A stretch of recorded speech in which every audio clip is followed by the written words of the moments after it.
Assalamualaikum abang kakak, gimana kabarnya hari ini? Semua sehat kan? Alhamdulillah. Nah, pada pertemuan kali ini kita akan membahas tentang organisasi kehidupan. Materi yang akan pertama kita bahas yaitu tentang sel. Sebelum kita belajar, jangan lupa baca doa belajar dulu ya. Nah, abang kakak, jika pada bab sebelumnya kita sudah mempelajari tentang energi dalam kehidupan, maka pada bab ini kita akan membahas tentang organisasi kehidupan. Organisasi kehidupan tersusun dari sel, jaringan, organ, sistem organ, hingga organisme. Untuk dapat memahami organisasi kehidupan, maka kali ini kita akan membahas mulai dari sel. Sel merupakan unit terkecil yang menyusun tubuh makhluk hidup dan merupakan tempat terselenggaranya fungsi kehidupan. Sel pertama kali ditemukan oleh seorang ilmuwan Inggris bernama Robert Hooke pada tahun 1665. Robert Hooke mengamati sel dengan mikroskop sederhana buatannya. Ia mengamati sayatan tipis gabus dari kulit bawang pohon oak.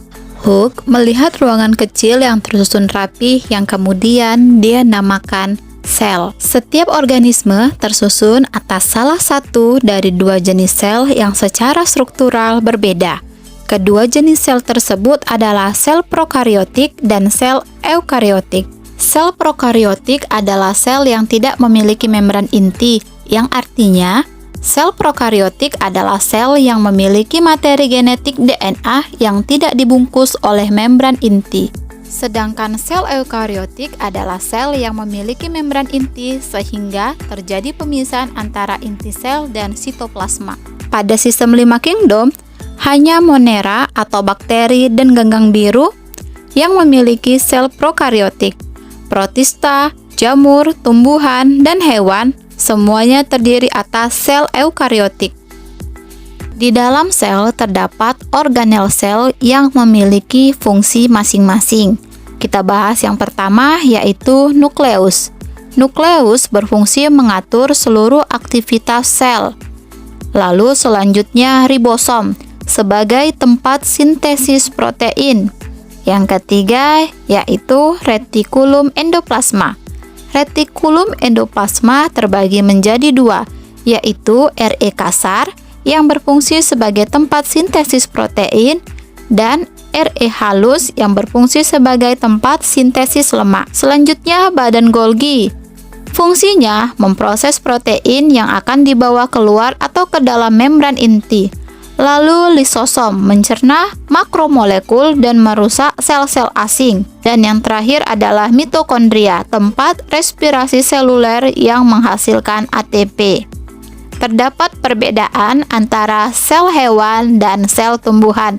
Nah, akan kita bahas satu persatu ya. Perbedaan sel hewan dan sel tumbuhan sebagai berikut. 1.